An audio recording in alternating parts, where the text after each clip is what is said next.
Bonjour donc à tous, nous sommes autour de la table avec Michael Alibert, Jérôme Grivel, Jacques Scheller et Sandra Rivière pour Études de chute qui sera donc présentée demain mardi 27 février à la collection Lambert à 18 h. Avant de parler de la pièce, j'aimerais bien Michael, si tu acceptes, Michael Alibert qui est donc le chorégraphe, est-ce que tu veux bien te présenter et du coup nous présenter les conditions de cette co-création que vous allez présenter demain. Ok. Donc moi je suis à la base chorégraphe avec un travail qui a disons trois objectifs forts qui sont l'immobilité, la lenteur et la question du corps nu qui reviennent comme des obsessions perpétuelles dans mon travail. Et cette pièce-là est depuis 2014 d'ailleurs. Je travaille en collaboration très étroite avec Jérôme Grivel qui est plasticien.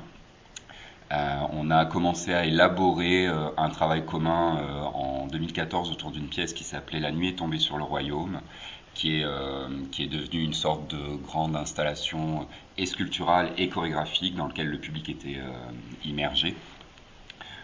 Et pour cette pièce-là, on a donc continué à travailler ensemble et on continuera encore, je pense, à travailler ensemble parce que ça va, on s'entend plutôt bien.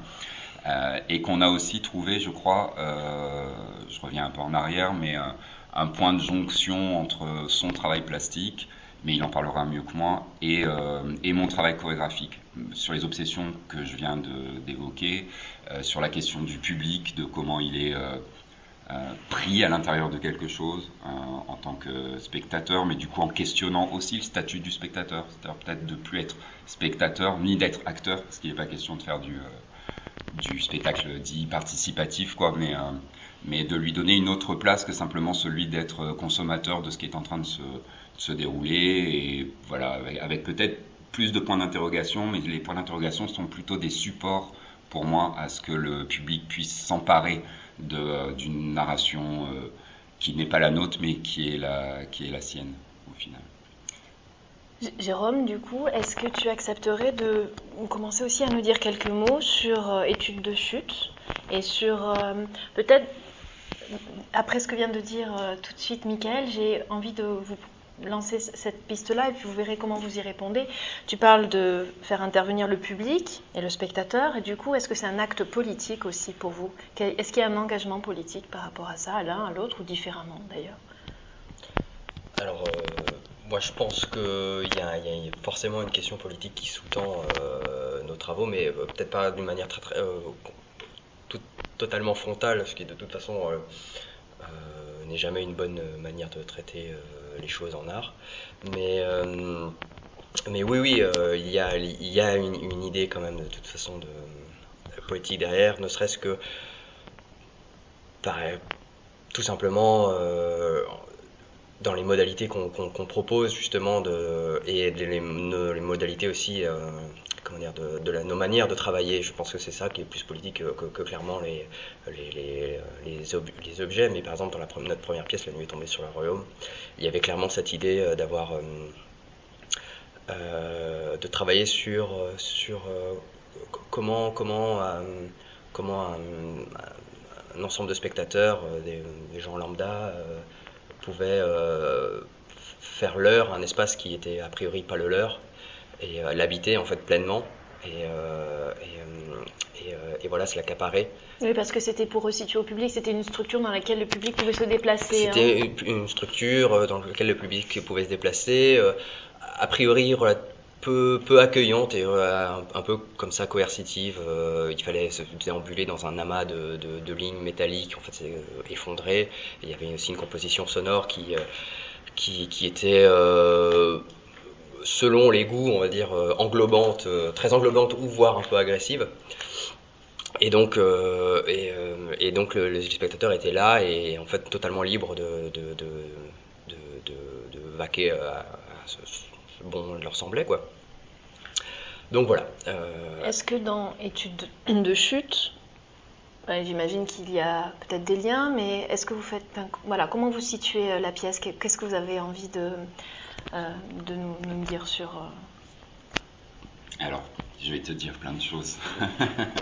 Alors pour Études de chute, on est parti au départ sur cette espèce d'idée presque presque blaguesque en fait, parce que la chute en danse contemporaine, c'est quelque chose qui a été vu, fait, revu, refait, voilà.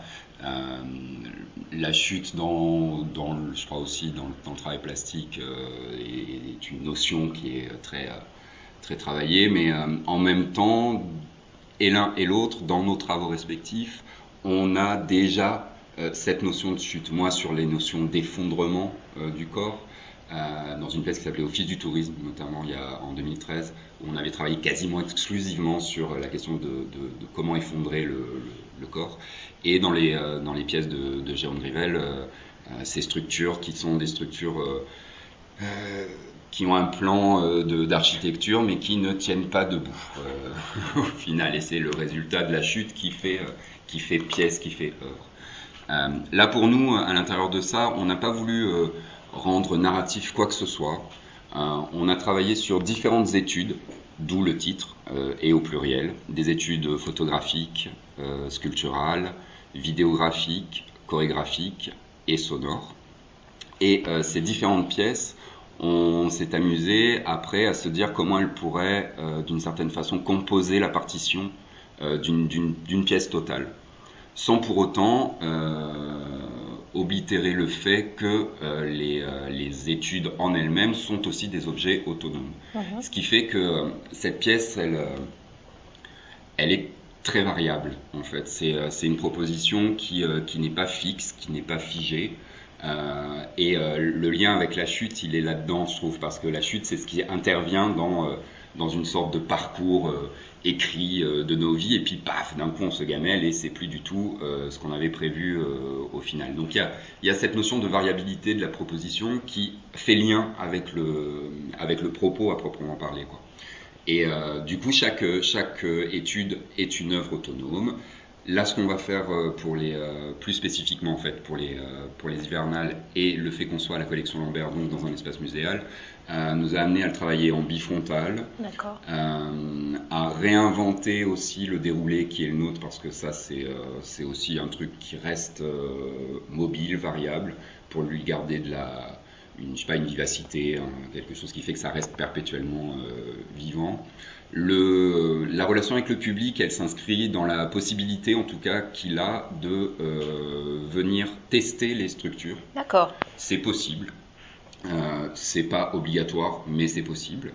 On les invitera, je sais pas sous quelle forme encore, peut-être soit à la fin, soit je reste aussi 2 jours de plus, le mercredi et le jeudi. Et où je vais continuer à travailler sur la structure, et du coup les visiteurs pourront les visiteurs du musée donc voilà. pourront parce que ce qui est aussi intéressant, c'est que ça questionne dans la chute, il y a un truc d'arrêt de certitude ou de choses qui seraient c'est comme ça et c'est pas autrement. Et notamment la relation qu'on peut entretenir en tant que spectateur avec une œuvre plastique, notamment. La plupart du temps, on ne peut pas les toucher. Il y a toujours bien marqué la distance respectable entre l'œuvre et le public. Et c'est pareil dans le spectacle vivant, c'est-à-dire qu'à partir du moment où on est en frontalité, on est dans un ne pas toucher architectural, quoi. Et là, du coup, évidemment, performativement parlant, c'est pas une nouveauté, mais on brise, disons, cette histoire de 4e mur, et on donne la possibilité aussi de venir s'inscrire dans les structures, de pouvoir la toucher. Il y a rien de sacralisé, en fait, du coup, dans cette pièce-là et dans cet espace-là. D'accord. Même si la proposition est assez rêche, dans le sens où on n'est pas dans une virtuosité de mouvement, on n'est pas dans un travail d'éclairage qui sublimerait le corps du danseur. Voilà. Au contraire, même d'ailleurs, Jérôme, qui n'est pas danseur, est dans la pièce au même titre que nous qui le sommes, quoi, Sandra et moi. Et le partenaire son, comment il est intégré? Est-ce que l'écriture sonore est fixe, ou est-ce qu'elle est elle aussi un chemin? J'avais pu lire quelques choses sur le travail en cours ou avoir quelques échanges aussi avec Sandra notamment. Et j'avais gardé en tête une notion de trajet en fait, de cheminement, voilà. Quand tu me dis que ça va continuer sur les 2 jours, ça me rappelle ça. Ça me fait aussi penser à cette chose-là qui n'est jamais finie, même si une chute, on pourrait considérer qu'elle est terminée. Mais finalement, ce que j'entends, c'est qu'il y a peut-être quelque chose qui est en cours. C'est cet en cours-là qui peut être intéressant. Et du coup, comment le son s'inscrit là-dedans ? Le son n'est pas fini, il continue effectivement en permanence. Moi j'ai travaillé donc sur des artistes morts, donc il y en a de plus en plus. Donc la pièce évolue en permanence. Voilà, parce que récemment on a Johnny Hallyday, France Gall, etc. qui ont rejoint la pièce. Et il y a une notion d'étirement, parce qu'il y a des chansons qui normalement durent 3 minutes, qui là pour le coup ont été étirées jusqu'à durer plusieurs heures. Cette pièce dure 3 heures en totalité, mais elle s'étire encore. Il y a là aussi plusieurs formes, donc c'est-à-dire qu'elle peut aller jusqu'à 3 jours. Donc voilà. D'accord, oui, parce qu'il y a effectivement cette temporalité aussi dans ton travail dont on n'a pas parlé. Le démarrage demain, c'est à 18h, mais finalement, on ne sait pas à quelle heure ça terminera, c'est ça ? On ne sait pas à quelle heure ça termine et on ne sait pas à quelle heure ça a commencé non plus, dans le sens où depuis jeudi dernier, en fait, Sandra est venue répéter ou donner à voir une forme finie, peu importe, un effondrement qu'elle fait dans la pièce au sein de la collection. Effectivement, la pièce va être là mardi 27 février à 18h dans une forme qui est encore une fois neuve par rapport à celle qu'on a faite préalablement, qui ne sera pas la même non plus que celle qu'on fera la prochaine fois. Et effectivement, je reste encore mercredi et jeudi pour continuer à faire travailler cet espace-là, parce que moi je crois que les pièces sont jamais des objets finis. Enfin en tout cas de plus en plus on se dit qu'il n'y a rien de terminé. Enfin terminé c'est hyper morbide, rien que de le penser j'ai envie de pleurer. Et du coup je ne pleurerai pas, je le jure. Et du coup, voilà, même au sein même de la proposition, c'est essayer de trouver les modalités de ce truc-là, d'avoir toujours cette porosité, cette variabilité, cette perpétuelle renaissance en fait du projet et de la proposition. Et du coup, c'est aussi l'ouverture possible à d'autres que nous, dans le sens où la pièce peut être prise en charge par un groupe d'amateurs, par d'autres danseurs, parce qu'il y a un protocole écrit de figures, d'un certain nombre de figures, qui sont relativement simples en fait. Je pourrais presque envoyer par la poste à 3 danseurs la chose, et puis avec la structure, sinon c'est pas facile. Ouais. Mais voilà, ça pourrait aussi être comme ça, donné à n'importe qui aurait envie, quoi. Enfin, ça pourrait être drôle. C'est un futur projet. Du coup, la question du lieu est un peu identique, dans la mesure où j'imagine la transférabilité est faisable de cet ordre. Est-ce que vous avez un lieu idéal Non, mais ça c'est un truc qui depuis qu'on travaille ensemble, justement, on a, outre le fait de travailler sur des formes qui sont qui sont aussi bien des installations que des sculptures, que des pièces de danse, etc. Et d'ailleurs, on se pose même plus trop la question en fait. Et effectivement, du coup, c'est aussi une idée de travailler sur les espaces de représentation des disciplines, et justement dans un souci ou je sais pas, une possibilité de décloisonnement, et donc effectivement ça peut très bien être envisagé dans des espaces dits tiers-lieux, non-lieux, espaces scéniques et espaces muséaux, galeries, enfin White Cube, Black Box, etc. Centre commercial. Why not? Ouais. Pour Noël. Ouais, la Carrefour. Ouais. quoi. Hein Ouais. Voilà. Oui, alors ça, on va éviter.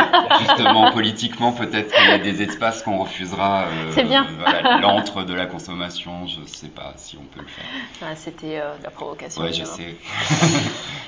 sais. On va devoir s'arrêter là. On vous remercie vraiment de cet échange. Sandra, tu voulais rajouter quelque chose? Bon, merci en tout cas vraiment d'avoir échangé avec nous et on se languit de découvrir ça demain. Voilà, merci à vous. Merci.